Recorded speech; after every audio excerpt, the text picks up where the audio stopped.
Assalamualaikum warahmatullahi wabarakatuh.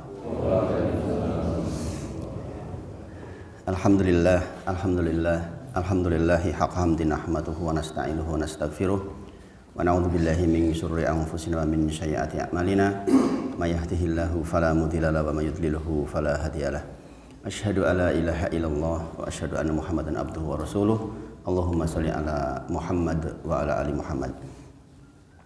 Bapak Ibu sedaya, kita bersyukur kepada Allah atas nikmat yang Allah titipkan kepada kita. Kita berdoa kepada Allah agar nikmat ini menjadi wasilah kita semakin dekat kepada Allah Subhanahu wa taala. Salawat dan salam kita sampaikan pada junjungan kita Nabi Agung Muhammad sallallahu alaihi wasallam. Tentu kita berharap bisa banyak bersolawat kepada Nabi Muhammad sallallahu alaihi wasallam karena itu adalah kebaikan untuk kita semua insyaallah. Pagi ini insya Allah kita masih melanjutkan tentang kitab sholat kita. Terakhir kita masih berhenti di duduk di antara dua sujud, yaitu pembahasan tentang Allahumma gfirli.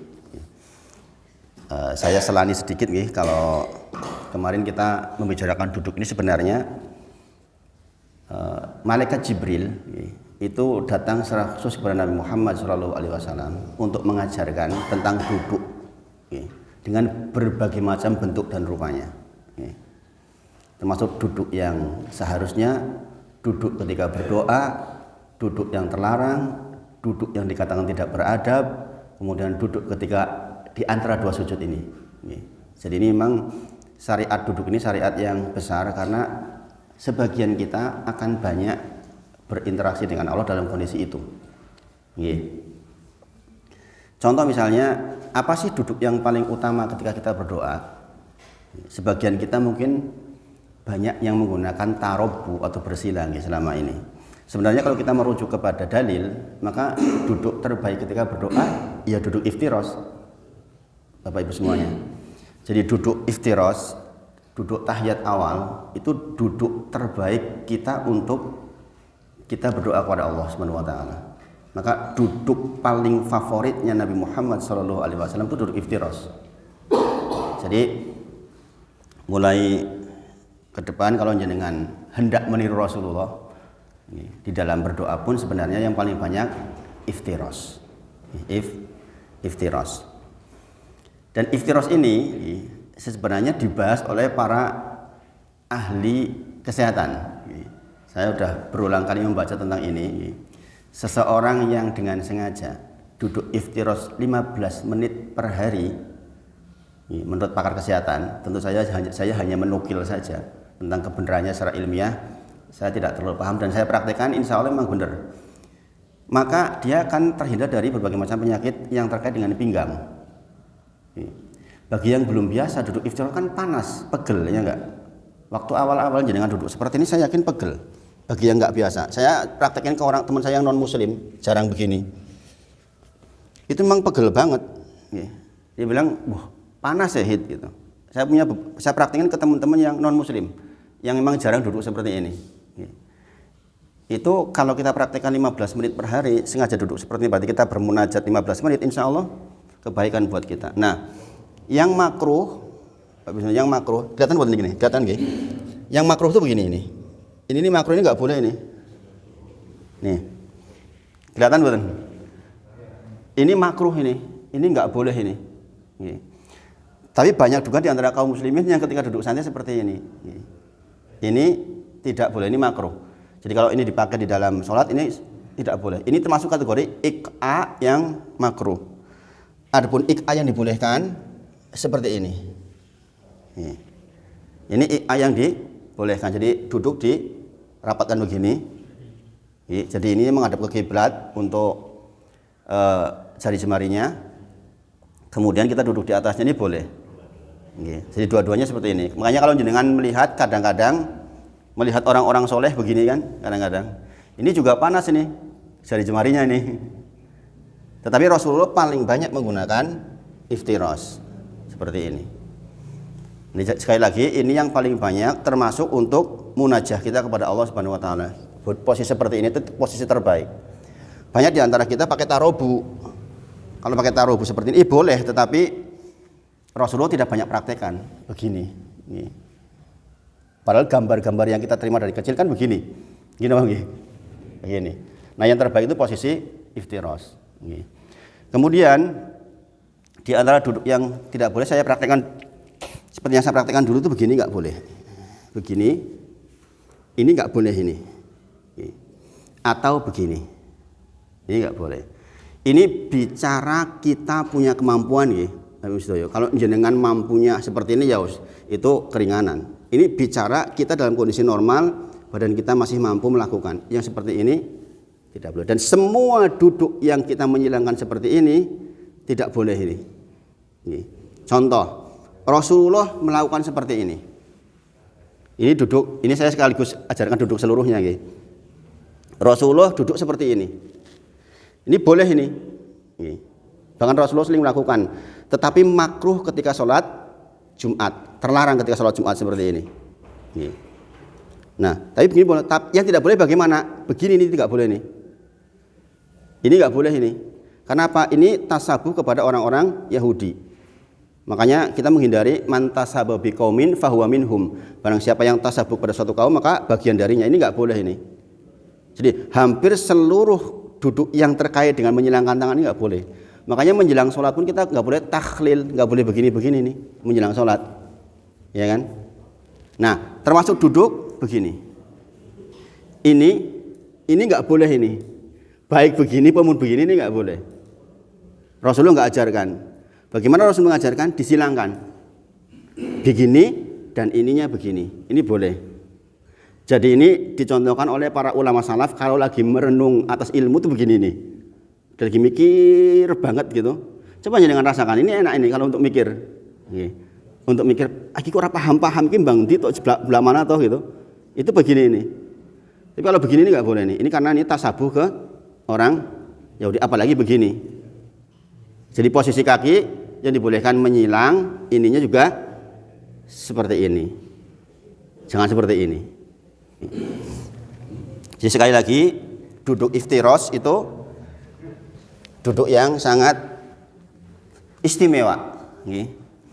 Makanya kalau ditanya dalilnya kuat mana sih sebenarnya antara yang iftirosh atau tawarruk ketika 2 rakaat, ini memang terjadi perdebatan di kalangan para ulama. Sebagian mengatakan yang lebih kuat yang iftirosh, meskipun di Indonesia tidak lazim. Tidak lazim. Di Indonesia lazimnya adalah pakai tawarruk untuk 2 rakaat. Nah, ini sekali lagi bicara kita punya kemampuan. Misalnya begini, ternyata iftirosh panjenengan karena sebuah keadaan begini. Kayak gini harus begini dengan bersandar paling. Ini asalnya sebenarnya nggak boleh. Tapi kalau jenengan pas posisi nggak mampu ya nggak masalah. Jadi bersandar dengan tangan kiri dibolehkan ketika memang ada udzur. Karena sebuah keadaan. Misalnya sudah agak gemuk. Ya, kadang-kadang kita makin tambah gemuk kan, makin susah kita bergerak. Sepanjang jenengan mampu maka duduk terbaik itu sebenarnya iftirosh. Termasuk sekali lagi di dalam ketika kita minta kepada Allah Subhanahu wa taala. Makanya ini di antara rahasianya ya. Mengapa duduk di antara 2 sujud iftirosh? Karena di dalam duduk di antara 2 sujud apa isinya? Apa isinya? Doa-doa besar, termasuk diantaranya adalah istighfar. Gini Bang, kita di situ diletakkan tempat kita berdoa, doa-doa besar sekali, doa-doa yang menyangkut hampir keseluruhan kebutuhan kita.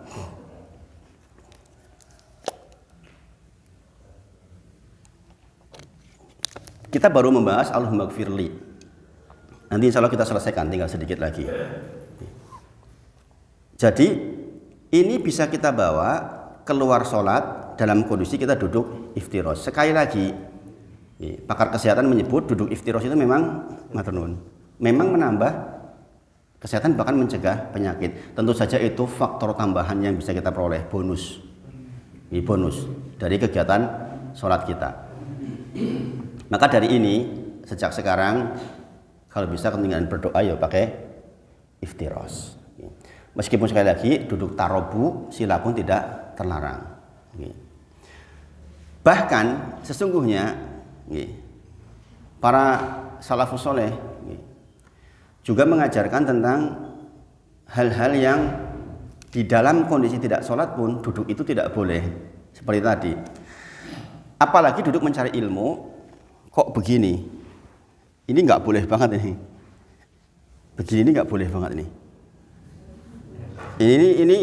Ini di dalam Islam ini termasuk sangat tidak beradab duduk seperti ini. Apalagi di depan guru kok seperti ini. Kenapa? Para ulama menyebut karena inilah bagian tubuh kita yang kali pertama menyentuh kloset kita. Kalau kemudian ketika menghadap guru, menghadap Allah kok diletakkan seperti ini dianggap sangat tidak beradab ini. Maka jangan sekali-kali ajarkan anak kita begini. Coba jenengan putranya jenengan di depan panjenengan begini. Piye Bu? Kap kondo apa Bu? Ini kena sangat tidak beradab. Dan ini diajarkan oleh para salafus saleh. Maka kita banyak belajar dari sholat ini bahkan tentang adab. Maka sekali lagi ini diantara rahasia duduk di antara dua sujud mengapa iftiros adalah karena memang di situ tempat kita benar-benar meminta kepada Allah di dalam banyak urusan. Contoh, nanti saya lanjutkan di bagian akhir al-maghfirlinya. Warhamni, saya mencoba banyak membuka referensi, saya ambil supaya dalam bentuk yang singkat itu warhamni artinya apa sih? Kemarin sudah saya bacakan yaitu kalau dalam letter Lex artinya kan kasihanilah aku. Warhamni itu rahmati aku, kasihanilah aku gitu. Ini maksudnya meminta rahmat kepada Allah yang menunjukkan sempurnanya yang diminta ba'da kita minta tolabul maghfirah. Jadi segera setelah kita Allahumma gfirli, kita minta maghfirah yang akan kita bahas sampai selesai insyaallah, maka kita meminta rahmatnya Allah. Bentuklah ya Allah kasihini saya ya Allah. Sesudah ditutup keburukannya, kemudian dihilangkan dampak dari dosa-dosanya, maka kasihani saya ya Allah, rahmati saya ya Allah. Jadi ini memang nyambung. Dan kita dalam kondisi duduk iftiros. Meskipun ik'a yang tadi juga boleh yang dua-duanya langsung menghadap kiblat itu juga boleh. Tapi Rasulullah banyak mempraktikkan iftiros. Kemudian kita minta wajburni, yaitu cukupkanlah aku. Ini sebenarnya kalau kita merujuk ke definisinya lebih kepada agar kita itu terhindar dari berbagai macam keburukan.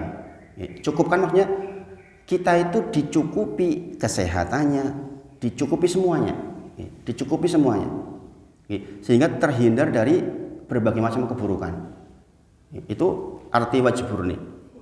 Kemudian warfa'ni, nah ini yang saya katakan tentang tinggikanlah aku, berarti persoalan kedudukan. Ini kedudukan di dunia dan di akhirat termasuk kedudukan penyebutan, Bapak Ibu sedaya. Jenengan tentu saja ingin digelari, disebut oleh orang dengan kedudukan yang baik kan. Jangan dasar si tukang tipu ya, naudzubillah. Jadi kalimat ini minta kedudukan yang tinggi itu maksudnya sampai hal penyebutan di dunia dan di akhirat. Ini kata-kata ini dimensinya dunia dan akhirat. Jadi nanti di padang mahsyar kita tuh ingin disebut oleh Allah dengan kedudukan yang baik. Kemudian yang terakhir terus saja kedudukan di sorga, manzilah yang tinggi. Jadi masing-masing kita akan punya kedudukan di sorga. Nah permintaan warfa'ni ini kita memang minta kedudukan yang baik di sisi Allah Subhanahu Wa Taala. Nah, ini dilakukan kapan? Dilakukan ketika duduk iftiros di antara dua sujud. Gitu. Nah seperti itu boleh Mas itu duduk seperti itu. Boleh itu. Termasuk yang boleh maksudnya. Jenengan kan begini toh, menyilangkan begini ini boleh ini. Yang nggak boleh begini. Ini contoh lagi praktek tadi. Sadar nggak lagi praktek Mas? Nggak sadar. Tapi itu boleh itu. Jadi ininya begini boleh. Yang nggak boleh begini. Karena ini dilakukan oleh orang-orang Yahudi. Man tasabaha biqaumin fahuwa minhum, kata Rasulullah. Barang siapa yang meniru perbuatan suatu kaum maka dia bagiannya. Ini Rasulullah yang kesanjang. Jangan diprotes maksudnya. Masa sih kayak gitu aja niru-niru? Enggak, saya enggak niat niru. Rasulullah yang menyampaikan. Jangan kadang-kadang kita tuh jangan jadi liberal. Orang liberal kan gitu. Alah mosok sih mung koyo ngene wis dadi wong Yahudi. Carane sapa? Adi Armando bilang begitu kan. Subhanallah. Ini Rasulullah yang bilang begini, masa kita mau tiru siapa? Gitu. Jadi menyilangkan seperti tadi dan seperti ini boleh. Ya nggak boleh kalau nggak disilangkan. Kalau nggak disilangkan nggak boleh ini. Jadi kalau disilangkan boleh. Kebiasaannya Mas. Kebiasaan. Kemudian warzuqni Bapak Ibu semuanya, ini juga sebenarnya terkait dengan kecukupan, hampir sama dengan wajburni sebenarnya. Kecukupan di dalam dua hal. Maka sampai para ulama menyebutkan tolong hadirkan hati betul-betul ketika jenengan duduk di antara dua sujud. Sampai begitu loh. Ketika saya belajar di Maha dulu, ini di bagian ini para santri hadirkan hati. Begitu 3 kali nyebutnya. Kenapa? Karena memang ini permintaan yang agung sekali. Bayangkan, kalimat warzuqni ini adalah kalimat di mana kita itu lagi minta kepada Allah, ya Allah, cukupilah aku terhadap penegakan agama ini. Paham maksudnya? Kita minta kecukupan kepada Allah agar kita bisa menegakkan agama ini. Maksudnya bagaimana? 1, tegaknya agama dengan ilmu. Jadi sebenarnya warzuqni itu jenengan lagi minta kecukupan pemahaman. Karena tidaklah tegak sebuah perbuatan ibadah kecuali dengan ilmu. Nggak bisa nggak? Ya tentang duduk saja kalau kita nggak belajar kita nggak tahu bahwa ternyata yang paling utama adalah duduk iftiros misalnya di dalam beberapa kasus. Nah ini kalau tidak dicukupi ilmunya kita nggak ngerti ibu-ibu semuanya. Maka semakin orang belajar itu insya Allah akan semakin haus dengan ilmu, semakin kurang. Imam Syafi'i mengatakan keberhasilan seseorang belajar justru merasa dirinya semakin bodoh. Karena apa? Betapa banyaknya yang belum kita pelajari. Betul apa betul ibu-ibu? Kemarin waktu hari sore ibu-ibu banyak banget gitu. Masya Allah. Sebagian kalau misalnya bisa berangkat di hari pagi seperti ini sebenarnya sangat membantu insya Allah. Tapi lebih banyak kemarin Pak. Sore. Masya Allah. Jadi minta kecukupan terhadap ilmu yang pertama. Yang kedua, minta kecukupan tegak badan kita. Ini terkait dengan kebutuhan dunia yang sering kita bilang rezeki itu loh. Entah bentuknya uang sehingga kita bisa cukup punya baju untuk berangkat ke masjid. Kemudian kecukupan sampai disebut para ulama kecukupan makanan, kecukupan minuman sampai disebut itu untuk warzuqni ini. Karena Pak, tegaknya ibadah kita dengan tegaknya badan kita. Sehingga yang menegakkan badan itu diminta di warzuqni ini. Maka para ulama menyebut sekali lagi hadirkan hati.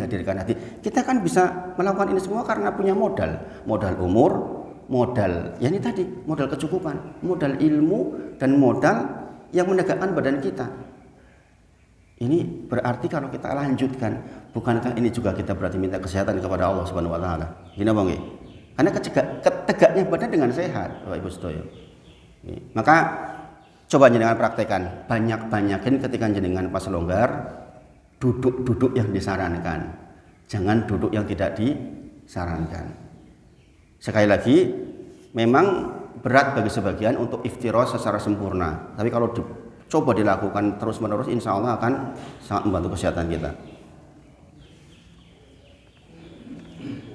Kemudian wahdini, berilah petunjuk kepadaku. Ini juga terkait dengan dua hal. Sebagaimana sering saya sampaikan, kalau jenengan mendengar kalimat berilah petunjuk kepadaku atau berilah hidayah kepadaku, wahdini, maka dimensinya juga dua hal, yaitu hidayah irsad wal bayan atau hidayah petunjuk itu sendiri berupa ilmu. Ini kita mintakan lagi sekali lagi. Kita minta betul ilmu kepada Allah, pemahaman. Karena persoalan pemahaman ini persoalan gift dari Allah. Demi Allah Bapak Ibu sedaya. Mbok jenengan pinter kaya apa? Kalau nggak dikasih oleh Allah pemahaman itu susah. Bulet-bulet, kena subhat banyak banget. Makin belajar makin banyak kena subhat. Makin belajar makin sesat. Mengerikan kan? Kalau tidak diberi wahdini oleh Allah. Maka kita betul-betul minta kepada Allah. Nanti di antara fungsi istighfar itu, nanti setelah ini, di antara fungsi istighfar adalah minta pemahaman kepada Allah. Kemudian hidayah taufik ini selalu berkaitan. Jadi hidayah irsad wal bayan dan hidayah taufik itu selalu bareng hadir. Karena kalau hanya irsad wal bayan tok jenengan jadi orang Yahudi. Pinter tok ini orang gelem nganggo. Itu jadi orang Yahudi. Al-maghdub alaihim. Sementara kalau jenengan enggak punya hidayah irsad wal bayan, ya jadi orang Nasrani yang dia beribadah semangat tanpa ilmu. Maka kita di dalam wahdini ini sebenarnya seiring dengan ghairil maghdubi alaihim waladdallin, ini seiring ini di kalimat wahdini ini. Makanya sekali lagi ini penting. Maka para ulama juga menyebut lagi di bagian ini juga hadirkan hati, hadirkan hati, hadirkan hati. Kemudian wa'af ini kita sudah bahas 10 keutamaan afiah dulu, pembahasan tersendiri. 5 di dunia, 5 di akhirat. Yang diantaranya kalau orang umum mengatakan afin itu ya pokoknya kesehatan badan, jauh dari penyakit, jauh dari kekhawatiran. Itu afin ini. Tetapi secara umum kita sudah bahas dulu 5 hal terkait dengan afiah di dunia dan di akhirat. Di antara doa, di antara azan dan iqamah juga doa ini, Allahumma inni as'aluka afiyata fid dunya wal akhirah. Dipraktikkan tuh itu? Dipraktikkan tuh Bapak Ibu? Apa sudah lupa? Antara azan dan iqamah baca yang jangan ditinggal adalah Allahumma inni as'aluka afiyah fid dunya wal akhirah. Ini jangan dilupakan. Nah, kita lanjutkan sedikit tentang Allahumma gfirli. Insya Allah selesai pagi ini. Nanti berikutnya kita sudah masuk ke rukun berikutnya insya Allah.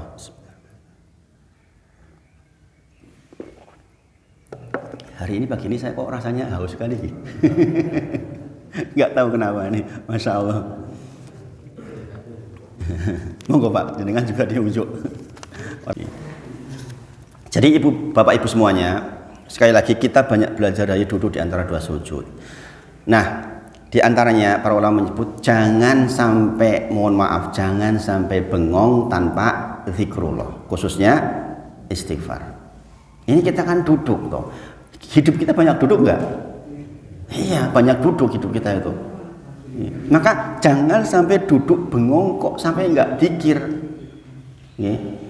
Alladzina yadhkuruna Allaha qiyaman wa qu'udan wa 'ala junubihim wa yatafakkarun. Jelas sekali itu. Bahkan kita disuruh mengingat Allah itu dalam kondisi berdiri, dalam kondisi duduk, dalam kondisi berbaring. Makanya kalau melihat gerakan-gerakan sholat seperti ini tuh, demi Allah Bapak Ibu sedaya, ini tuh perintah yang akan menjadi standar kita baik atau buruk nanti pertama dihisab loh.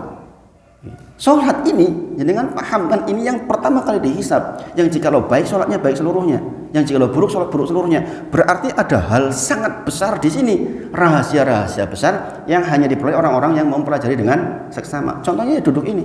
Saya ketika di Mahat dulu ketika belajar tentang duduk ini kadang-kadang sampai ya Allah segininya ya tentang sholat. Faktanya kita memang banyak duduk dalam kehidupan kita. Maka duduklah sebagaimana duduknya Rasulullah. Kita masuk duduk di luar sholat.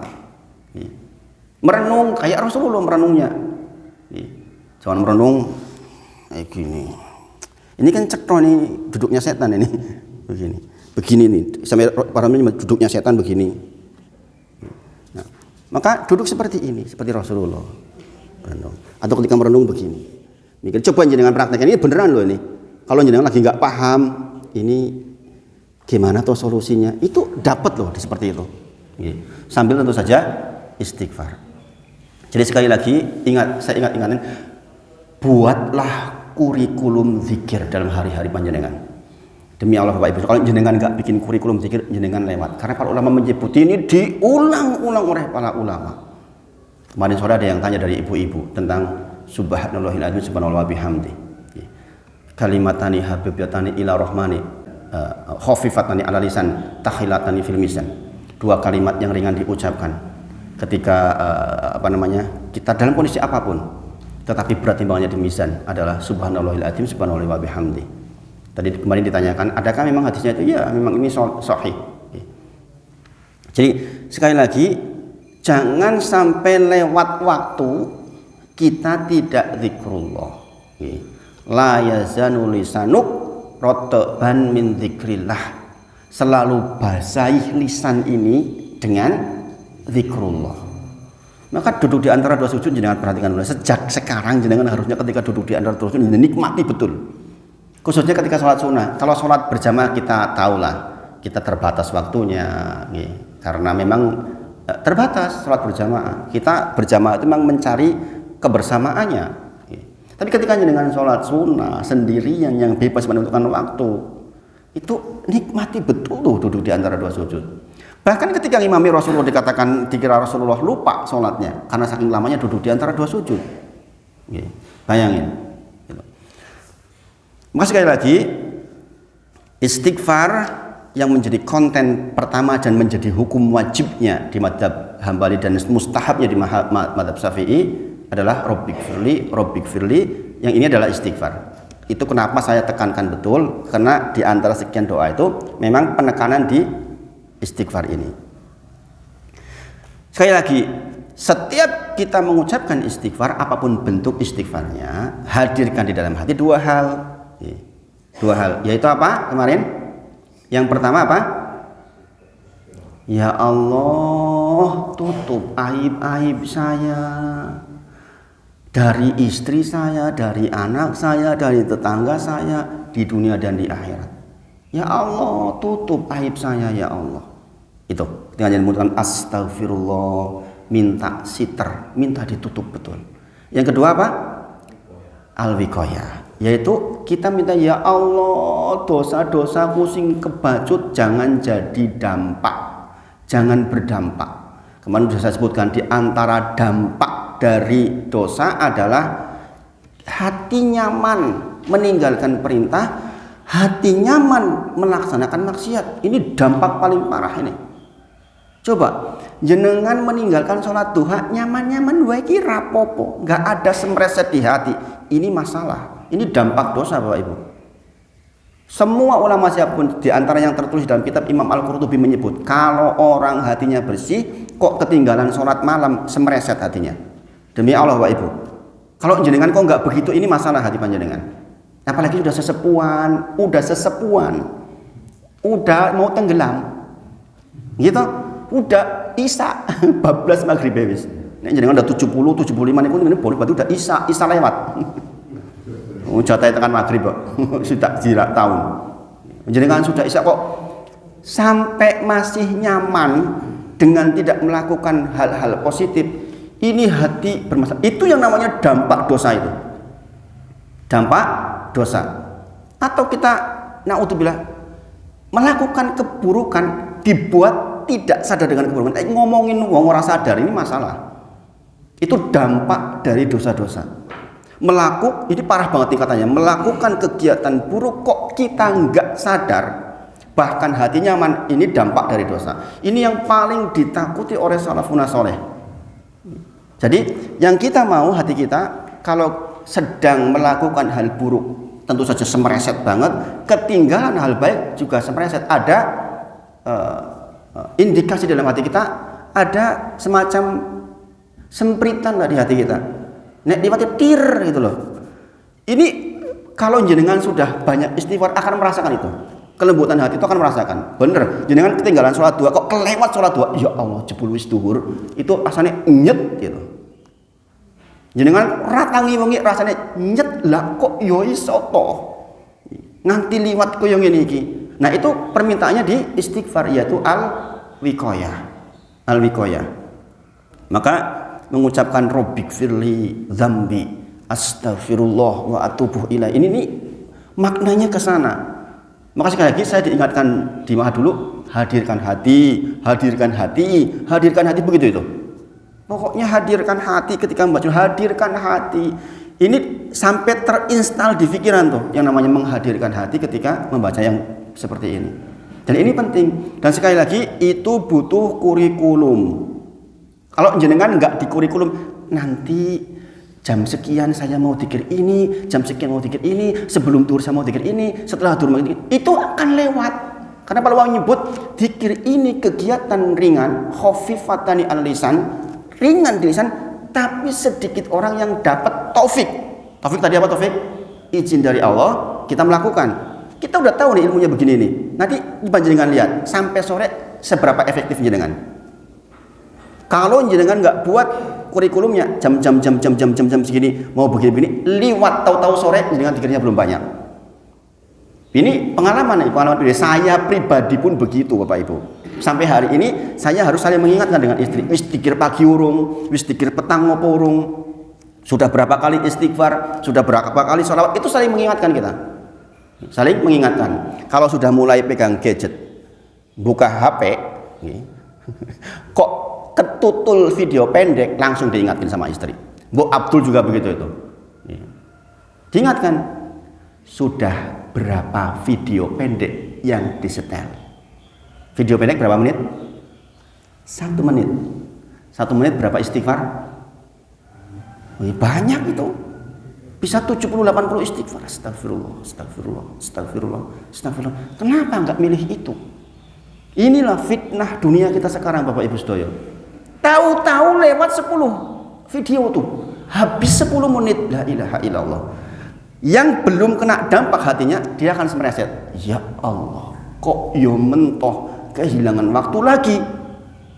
Sekali lagi, buatlah jadwal, schedule yang baik.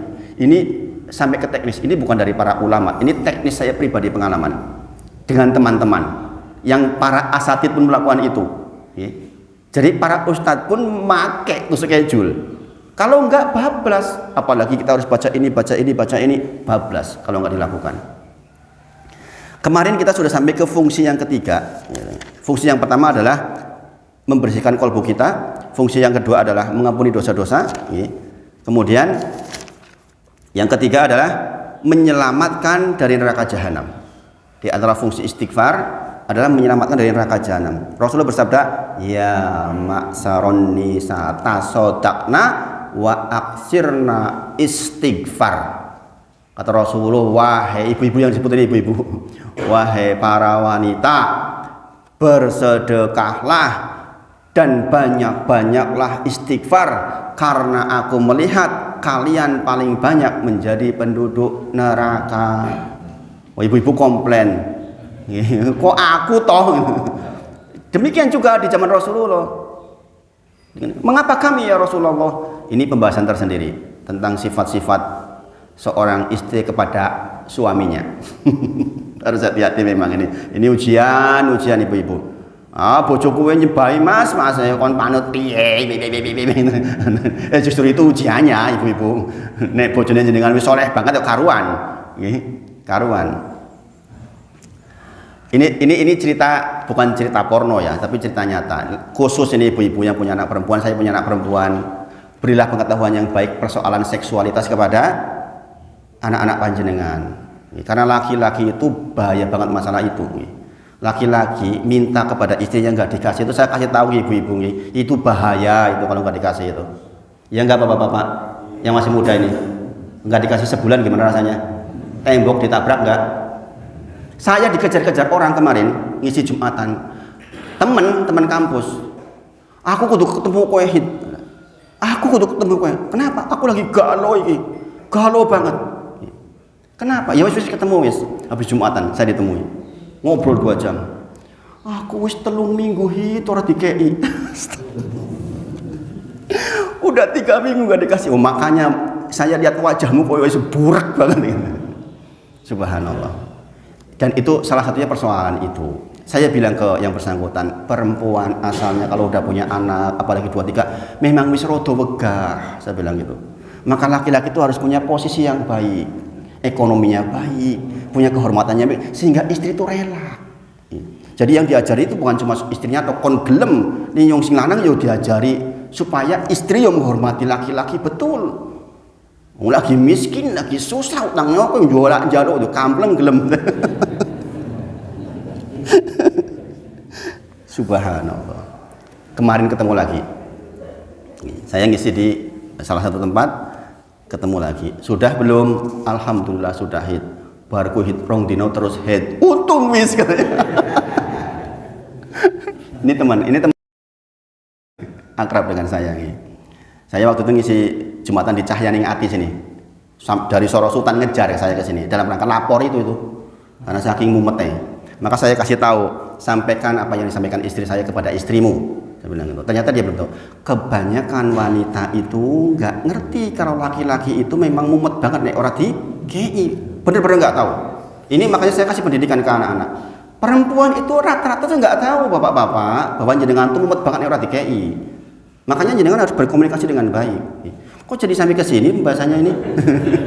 Karena ini tadi loh hadisnya ya maksaron nisa tasodakna wa aksiru istighfar. Hadis ini berkait dengan itu maksudnya. Tapi pembahasan kita lagi istighfar nih, bukan itu. Itu hanya tambahan saja. Karena tadi ternyata perempuan banyak yang di neraka jahanam. Ibu-ibu nanti diingatkan kepada anak-anak untuk demikian. Ya laki-laki dan perempuannya dididik yang sama, jangan cuma sing wedok kon manut tok. Sing lanang ya kudu patut yen njaluki patut maksudnya. Gitu nggih. Aja mung njaluk tok kon kerja wegah di masalah nggih.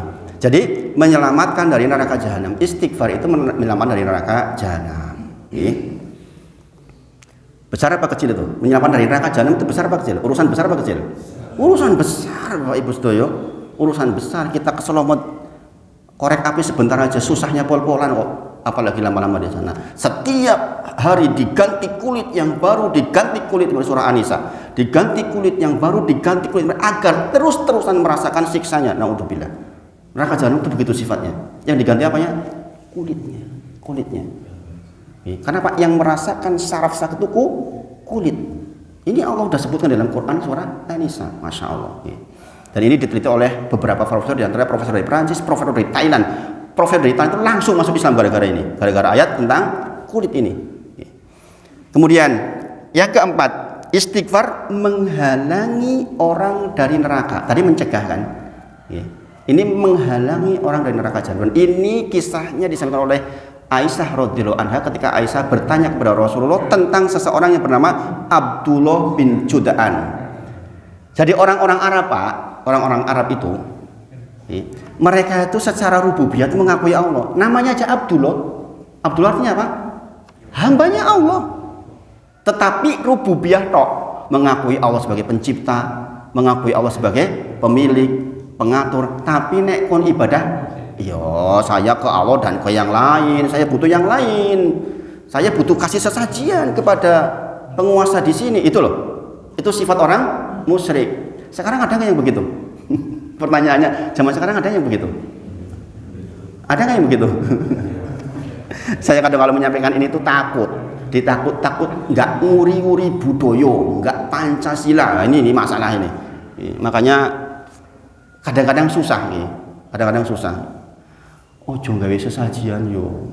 Ojo nyembelih sapi kepalanya dilarung yo. Wah, iki ustadz radikal ini.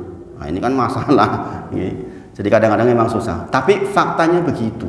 Faktanya begitu. Abdullah bin Jud'an ini adalah orang yang sangat-sangat dermawan, sangat-sangat baik sampai masyhur kebaikannya. Ini Abdullah bin Jud'an ini. Wong ngapik banget. Maka Aisyah radhiyallahu anha tanya kepada Rasulullah, "Ya Rasulullah, bagaimana Abdullah bin Jud'an? Apakah kebaikannya bermanfaat untuk dirinya?" Apa yang disebutkan Rasulullah? Rasulullah menjawab, kata Rasulullah, la yanfa'u, nggak bermanfaat. Kebaikan yang banyak itu nggak bermanfaat. Kenapa?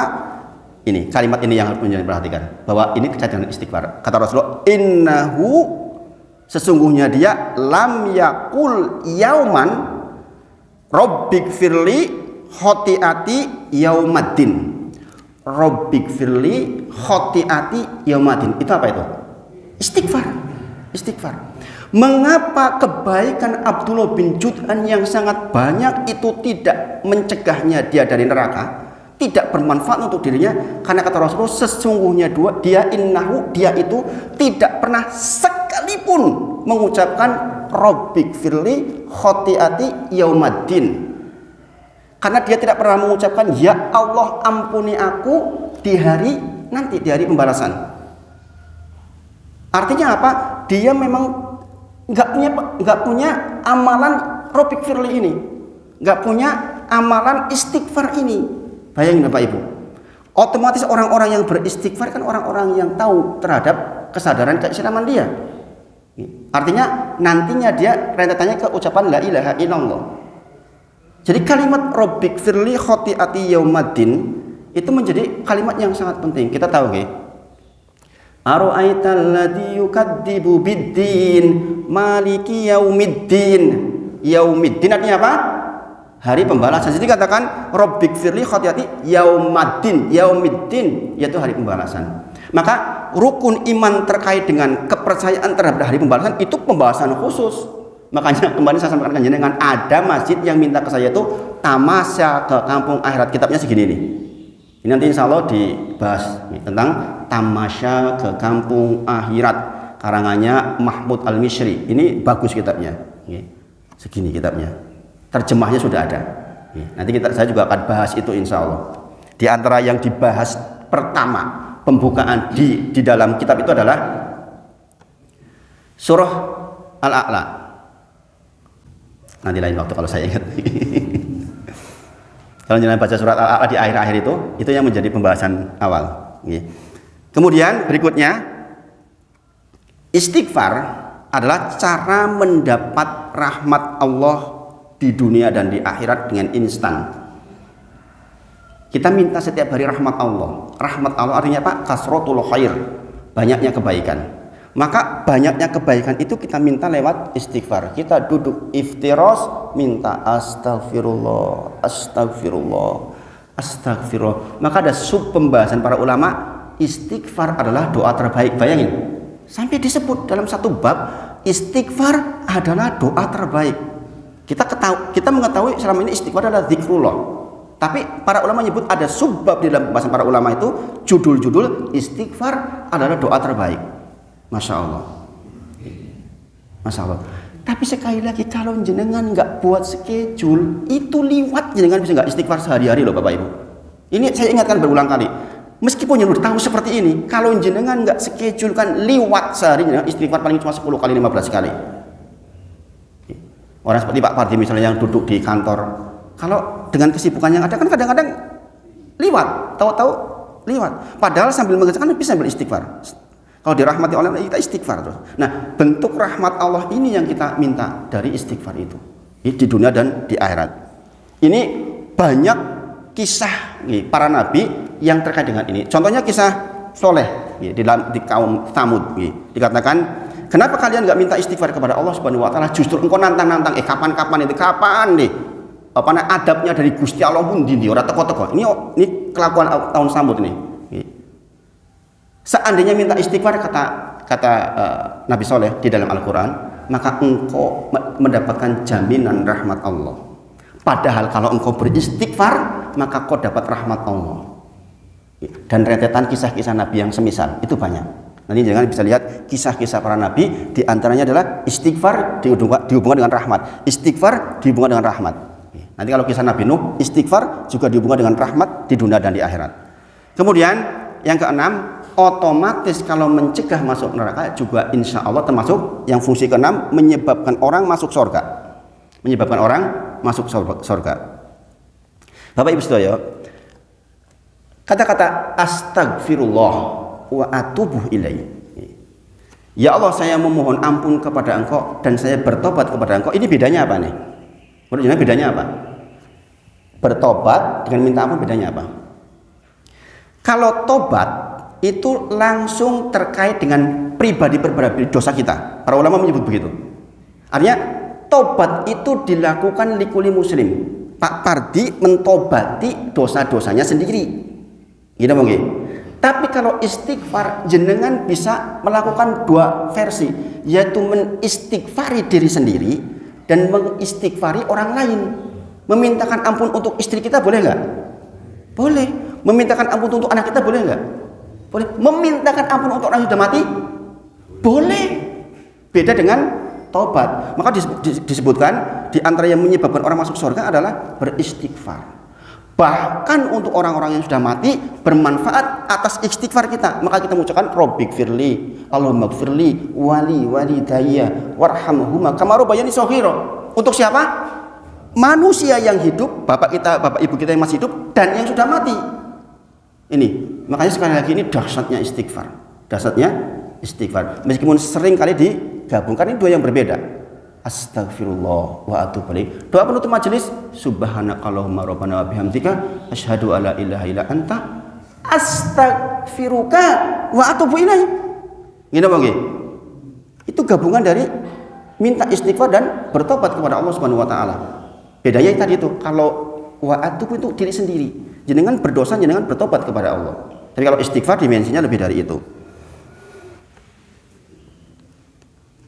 Kita lihat di dalam Quran surah Ali Imran 135 misalnya tentang mengapa orang masuk surga. Ini saya tidak sebutkan secara dalam ya. Dan orang-orang yang jika melakukan bermaksiat maka dia segera beristighfar kepada Allah maka tetap masuk surga. Orang-orang yang segera setelah berbuat maksiat dia minta ampun kepada Allah. Jangan enak-enakan orang bergawe maksiat kok meneng bayar istighfar. Ini masalah. Bahwa kita tidak akan terlepas dari dosa-dosa, iya. Maka perbuatan baiknya adalah segera setelah bermaksiat minta ampun. Ini Bapak Ibu sedaya, jenengan jangan futur nggih. Kita berbicara seperti ini tuh bukan berarti jenengan nggak melakukan dosa-dosa, bukan. Jenengan melakukan dosa-dosa tapi jangan futur ketika ada dosa. Karena di sini disebutkan Ali Imran 135, yaitu orang-orang yang segera setelah berbuat maksiat dia meminta ampun kepada Allah Subhanahu wa taala. Kemudian istighfar adalah cara kita mensifati diri kita sebagai orang soleh. Jangan minta jadi orang soleh toh. Kita minta kepada orang ke Allah, anak-anak kita jadi soleh. Rabbi habli minas sholihin. Ketahuilah istighfar itu ciri orang soleh. Sebagaimana saya sebutkan kemarin di dalam Quran surah Al Imran. Alladzina yaquluna rabbana innana amanna faghfir lana dhunubana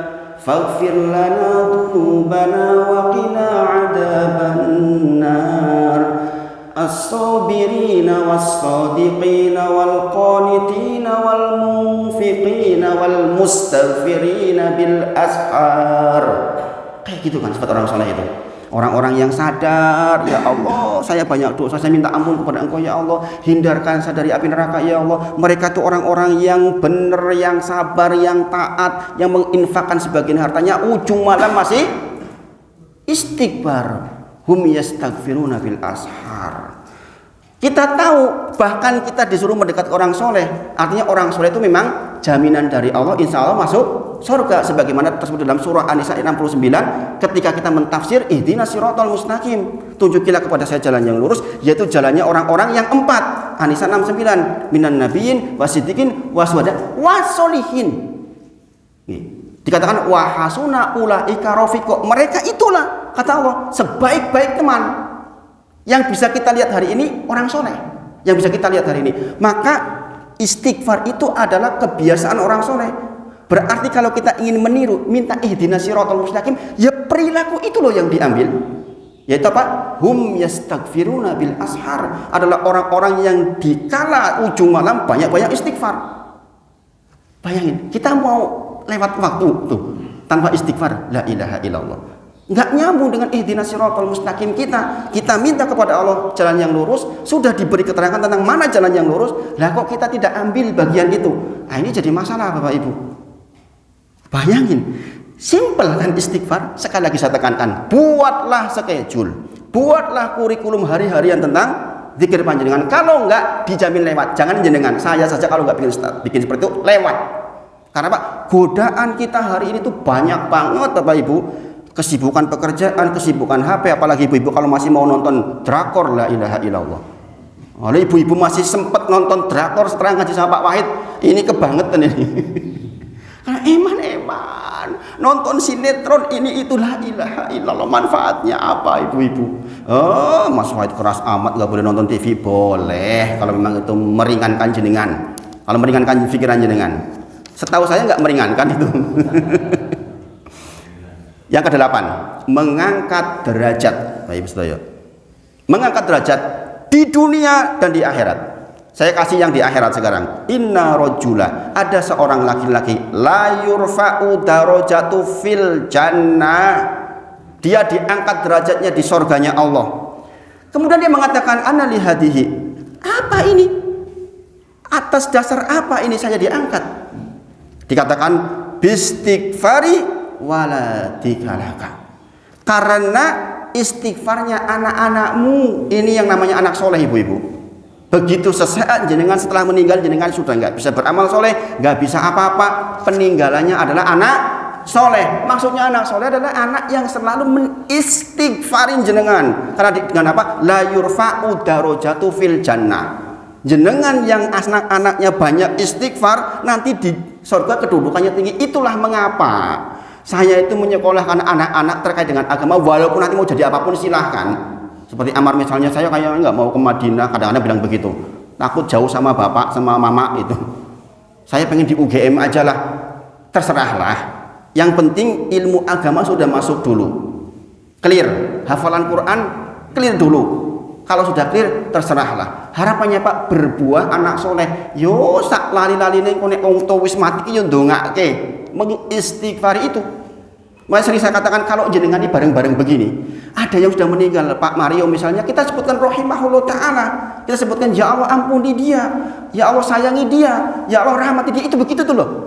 Ini dipraktekkan, ini juga butuh schedule Bapak Ibu.